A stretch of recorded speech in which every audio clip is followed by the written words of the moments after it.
Good evening and welcome to the Whiskey Lover Society with me, Gert Retief. Tonight we are looking at another Glenfarclas, one of the many Glenfarclases that I've tried over the last couple of months. I will leave a link, so if you are interested to see more of the core range of the Glenfarclas, some of them are hit, some a miss.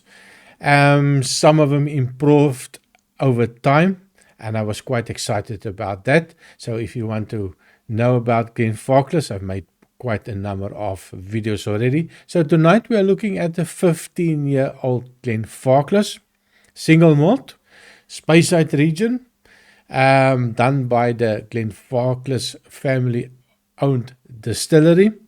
Not many times that you can say something like that. Natural color, non-chill filtered, bottled at 46% ABV, and the cost, yeah, a little bit on the steep side, but I think it's quite affordable still. So this one will cost you around 66 euros here in Belgium at my online store, but I suspect outside of Belgium you might find it quite cheaper. So one thing, I did pour one last night. It was a neck pour, and the one thing that I did pick up that it definitely needed some time in the glass to open up. And the first thing that I got was a little bit of an ashy note. And I was definitely not a fan of that. Almost a little bit of a cigarette ash. I really did not like it. Was kind of annoyed that I bought something like that and I'm not going to enjoy it. So color-wise, fantastic, dark copper color, dark gold color, maybe a little bit of an amber. I'm not an expert on colors, but it's a nice dark color to it. But as I said, when I poured it, it was for me a little bit disappointment. Left it, did some work, came back again, and things changed. So I started taking some notes, write down everything that I get, come back a couple of times, and there was always something nicer and a little bit of an improvement. So of course that first pour, that ash cigarette note came out for me. Definitely half an hour I think is a perfect time for this one in the glass, and then all of a sudden you get that opening of the whiskey. And the first thing that I get now is a nice apricots, dried apricots, but one that is still on the soft side.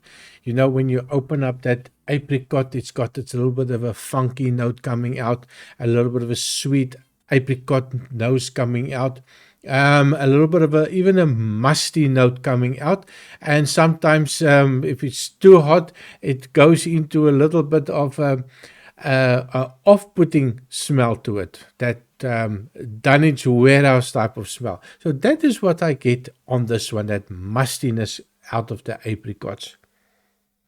So also that definitely that mustiness is it, and it reminds me of a little bit of maybe like a underground cellar type of nose, something that Dunwich warehouse maybe. I've never been in one, but that is how I always, in my mind, will show up with that little bit of the alcohol coming out and the mustiness.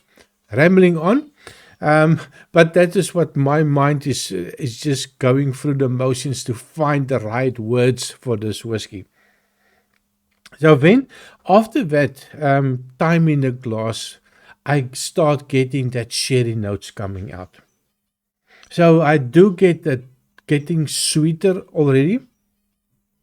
I get that raisins coming out. I get a hint of a chocolate note coming out.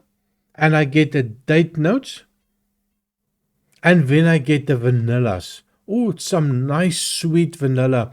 Also reminds me a little bit of a coffee where you have the milk on top and the cream on top, and I sprinkle a little bit of cinnamon on top. And a little bit of a vanilla essence on top of that. Ooh, this is really nice on the nose, really opening up very nice. And also a little bit, especially if I give it a little bit of a twirl, I get a little bit of that minty note, so that cooling effect in the nose. Really, really nice. And I'm glad now that I did give it some time.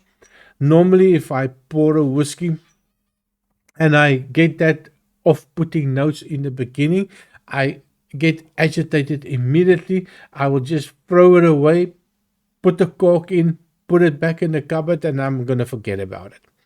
And I did that with the Glenfarclas. Which edition was that? Let me just quickly look. The Heritage. When I had the Glenfarclas Heritage, wow, I was not a fan. I put it back in the box and I just left it. And I did came back to it sometime a couple of months later, and it changed completely. So I need to learn to be a little bit patient sometimes. But when I look at my bar, I've got so many whiskeys there, so I don't need to be patient. If I don't like it immediately, I go to something that I know that I love.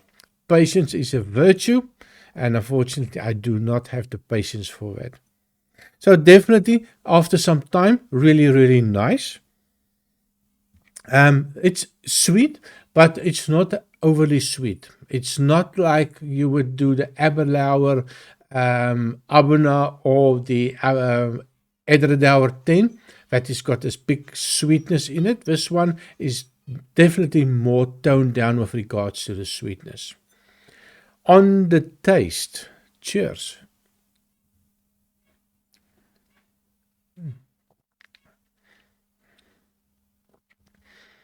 Absolutely fantastic. And I think this is going to be one of my best Glenfarclases so far.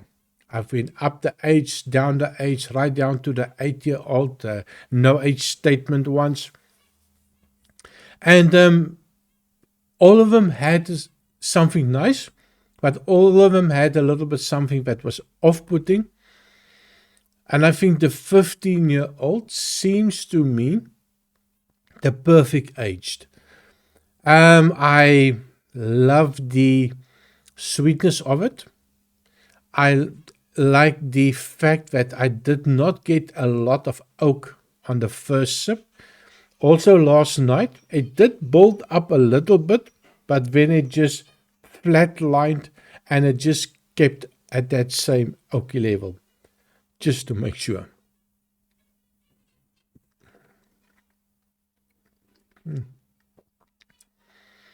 Fantastic, dangerous, drinkable, something that I know a lot of my friends will love it. The raisins come out, the sweetness of that raisins come out. Raisins with a little bit of a chocolate chips in it. A hint of a oiliness actually also appearing. And then after that, I get just a little bit of a oakiness also appearing. And I think it is a good oakiness. It just takes that sweetness and it just draws the sweetness out. You get a little bit of a oakiness just to bring it sweetness down again. Really, really nice, great, dangerous sipping whiskey. The nose now for me seems to be opening up every time I go back. A little bit more sweetness in it now. And a little bit, maybe a little bit of a toffee note. And then I also get a hint of an apple. Like a big red apple that you just cut open. Well, maybe more the juice of a red apple. A little bit of a artificial apple juice. But just a hint of that. Wow, that is really, really nice. So definitely, if I look at the finish, it starts off that sweetness, the sherry, a hint of an oak, a little bit of a dark chocolate note, or maybe dark chocolate, that little bitterness coming out. well balanced, and when it just lingers not long, and then it disappears.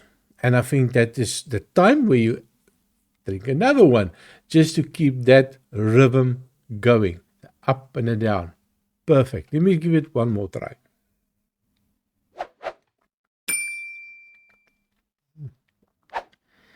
Yeah, absolutely fantastic. Definitely going to keep this on the bar. Have a bottle of two, maybe in a basement, so that I can always have one at hand when this one is finished. So that's me. Score-wise, I am going to give this one an 85 out of 100. I do like it.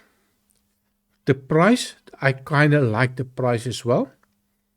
I will definitely recommend it to my friends, especially the friends that like the sherry whiskies.